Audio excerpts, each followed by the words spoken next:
finish this. Okay. So what's your name? My name's Kallan Benson. And what is this project? Well, this is a project we have 200 parachutes from youth all over the world, and the point of the project is to encourage action and empower people to use their voices on climate change through art. So we have every continent except Antarctica currently, and we're reaching out to more communities as we can. And how do you get the word out? How do people know to do this? Oh, we use every connection we have. We've worked with CCL, we've worked with World Wildlife, I work with Zero Hour. We use every connection. It's mostly through just talking to as many people as we can and communicating with as many people as we can. How did you get started in your interest? How old are you now? I'm 14. And how did you get started in your interest? Well, when I was 9, my family and I kind of sat down and we were talking about climate change, and my brother and I were not happy about it to be yeah, but we weren't happy about it, and they told us, well, we have this opportunity now to go to the first People's Climate March in 2014. So in New York City? Yeah, New York City. So we went, and I remember all the amazing art and walking with people from my community and other communities, and it inspired me, and I've been working on this issue ever since. What, Robert, I can meet you over there.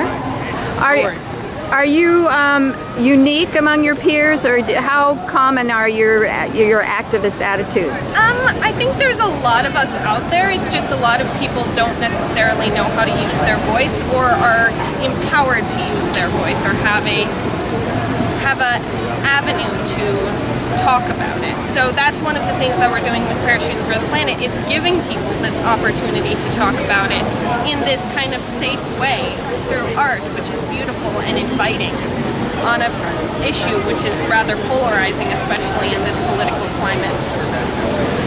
Do you think that maybe Trump has done a service by waking everybody up? He's so obviously destructive to the planet that people think, oh, I can't be silent.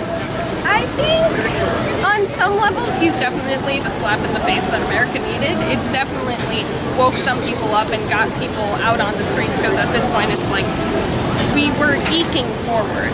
We weren't moving a lot, but we were moving slowly forward in the Obama administration, and then Trump happened, and we just kind of, that all stopped, and people realized, well, we've got to shoot for the stars or go for nothing. So I think that it definitely did wake people up. Which are the largest, most active youth environmental organizations? I'm thinking of like Youth Guardians. There's a lot of us out there. I work with Zero Hour, and then there's ACE, Earth Guardians, Heirs to Our Oceans is going to be out here. There's a lot of us, actually. You just have to look for them. And where do you live? I live in Annapolis, Maryland. So. Did you drive out here? Yep. Just for this march? Yep. That's amazing. Yes. Good. Anything else that you'd like to say about youth and activism and climate change?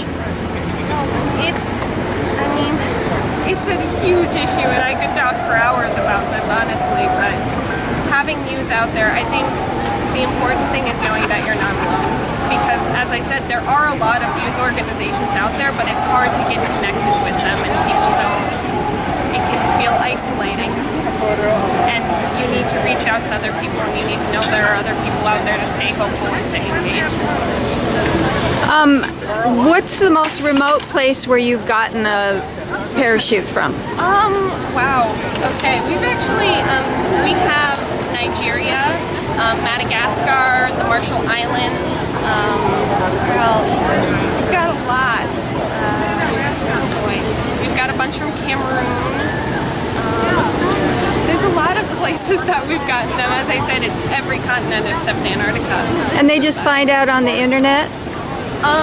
Most of those are actually through personal connections. So the Marshall Islands, we got in contact with a teacher from World Teach who said, hey, I would like to do this with my students, and we actually sent her a package with the materials to do it because she didn't have those materials.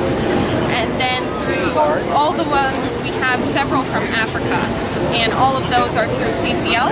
So we have connections with the international coordinator for CCL, who got us in touch with the African chapters, and actually we were on Zoom calls with them, which is a conference call where you can actually see people's faces, but not a lot of the chapters actually have enough bandwidth to support that.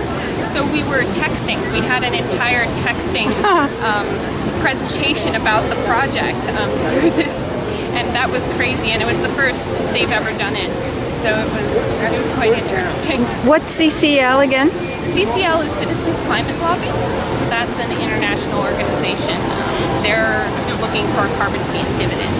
That's what that woman was mentioning on the bus. That petition that was passed around. Yeah.